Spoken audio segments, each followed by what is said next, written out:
اب چلتے ہیں سپورٹس نیوز کی طرف۔ طوفانی بارش اور سیلابی ریلوں نے ملک میں تباہی مچا دی۔ اس صورتحال پر سابق فاسٹ بالر شعیب اختر تنزیہ ٹویٹ سامنے آیا ہے۔ سابق فاسٹ بالر اور راولپنڈی ایکسپریس شعیب اختر کا مائکرو بلاگنگ سائٹ پر کہنا تھا کہ میرے عزیز ہم وطنوں، سیلاب ملک میں تباہی مچا رہا ہے۔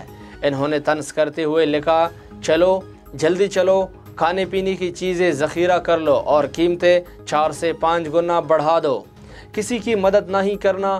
شعیب اختر نے مزید کہا، یہی وقت ہے منافع کمانے، اور یہ سب کرتے ہوئے سیاستدانوں کو گالیاں دینا مت بھولنا، کیونکہ غلط تو صرف وہی ہے۔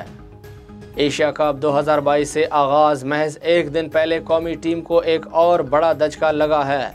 پی سی بی ترجمان کے مطابق قومی ٹیم کے نوجوان آل راؤنڈر محمد وسیم جونیئر کمر کی تکلیف کے باعث ایشیا کپ سے باہر ہو گئے ہیں۔ انہوں نے بتایا کہ محمد وسیم کی جگہ حسن علی کو قومی ٹیم میں شامل کر لیا جائے گا۔ وہ پہلی دستیاب فلائٹ سے دبئی پہنچ کر قومی ٹیم اسکواڈ کو جوائن کر لیں گے۔